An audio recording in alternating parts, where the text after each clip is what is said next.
Did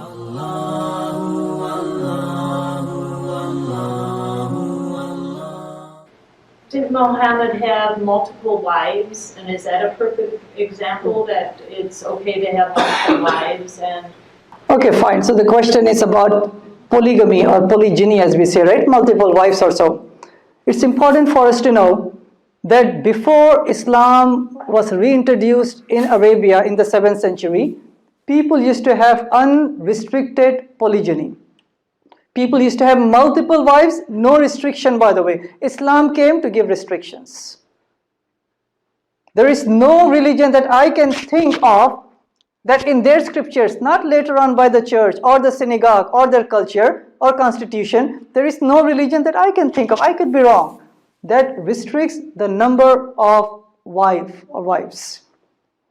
Unrestricted polygamy before Islam, before Islam came to Arabia, women were treated as property, no rights. They were inherited, they were discarded to such an extent it was in the dark ages before Islam came there. Some of the baby girls, they were buried alive. That was the darkness before Islam came there. But after Islam came to Arabia, in the Quran and through Muhammad, peace be upon him, women, they were uplifted from being property to being fully human, equal to man in the eyes of God. Number one. So it says in the Quran, chapter number 4, verse number 3, that marry 2, 3 or 4, up to 4 by the way. But if you cannot do justice to them, marry only one. So under certain circumstances, in some Islamic states, it is given that option for the Muslim males. But me living in the US, I abide by the constitution. I cannot marry more than one.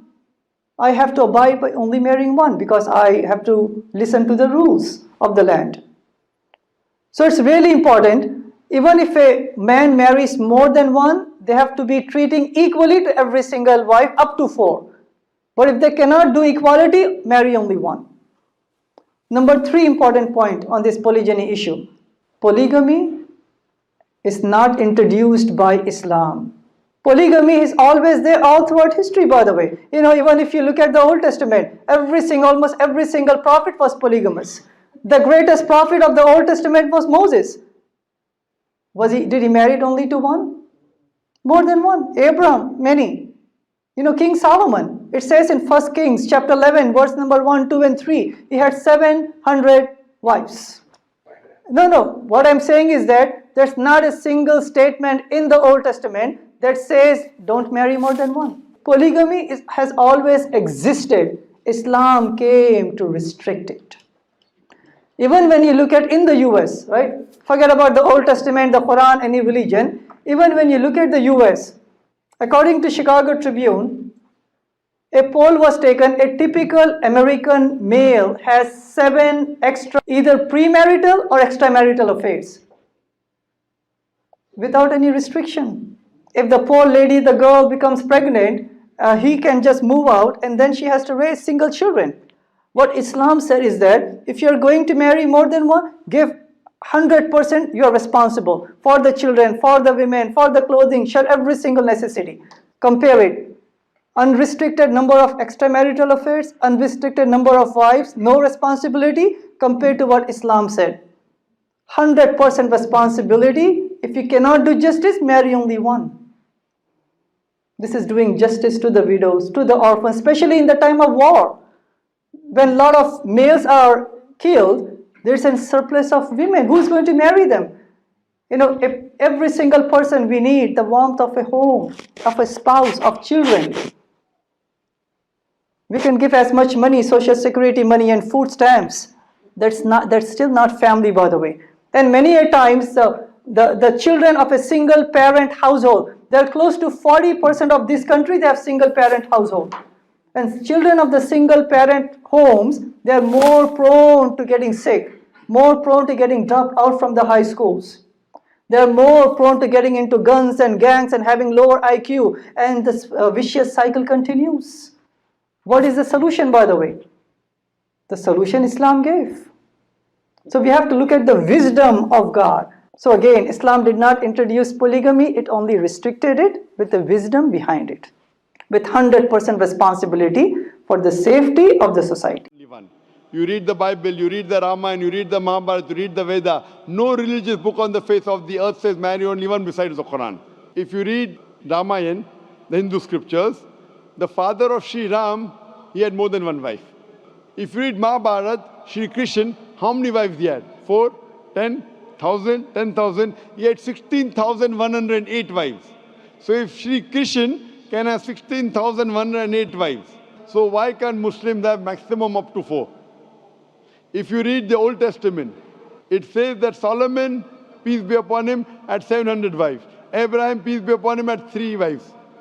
So Old Testament tells you can marry as many wives as you want. Same as the New Testament says that you should follow Old Testament. So in Hinduism, in Christianity, in Judaism, you can marry as many as you want. It is later on that the church put a restriction that Christians should marry only one. It is later on, Rabbi Benjamin Yehuda passed a synod and say that Jews should marry only one. Otherwise, previously, they used to marry as many as they wished. It is the Indian penal code in India in 1954 that put a restriction and said under the Hindu Special Marriage Act, the Hindus should marry only one. But the scriptures put no restrictions. Let's analyze what does the Quran say. Quran says in Surah Nisa chapter 4 verse number 3, marry women of your choice in 2s, 3s or 4s, but if you can't do justice, marry only one. This statement, if you can't do justice, marry only one, is only given in the Quran and no other religious scriptures. Let us analyze why does Quran give permission for the Muslim men to marry more than one woman, maximum 4. The reason is that by nature, male and female are born in equal proportion. But if you ask any pediatrician, he will tell you, the doctor of the children, that the female child is stronger than the male child in fighting germs and diseases. So you have more deaths among the male children as compared to female children. So in pediatric age itself, the females are more than the males. As life goes on, there is death due to wars, due to alcoholism, due to drug addiction, due to accident. In all these cases, more men are dying as compared to females. So today in the world, there are more females as compared to males. In few countries, like India and China, the female population is less than the male population because of female feticide and female infanticide. In India, according to a BBC report, every day more than 1,000 fetuses are being aborted after they are identified as females. If you multiply this figure by 365, you get a total of more than 1 million fetuses are being aborted every year in India after they are identified that they are females. According to the Tamil Nadu government hospital report, out of 10 females born alive, 4 are put to death.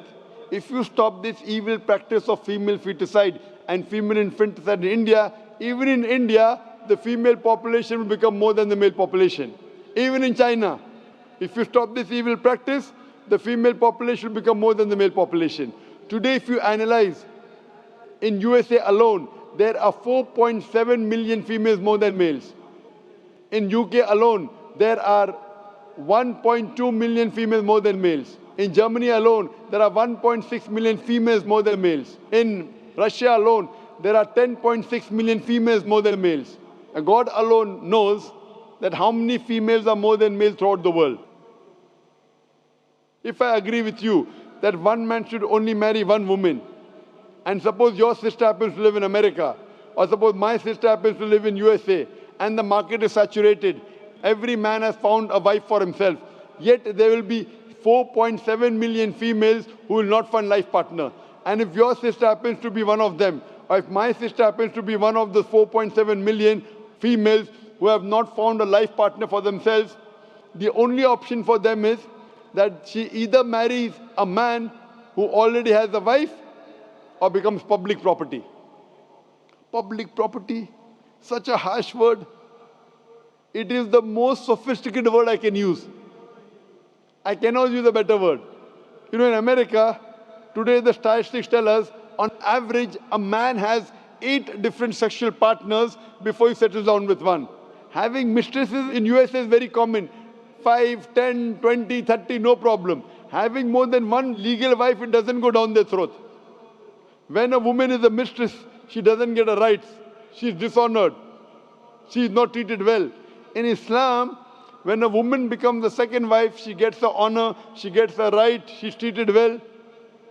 Any modest woman, if you ask her, that would you prefer being a second wife of a man who is already married or become public property, they would opt for the first.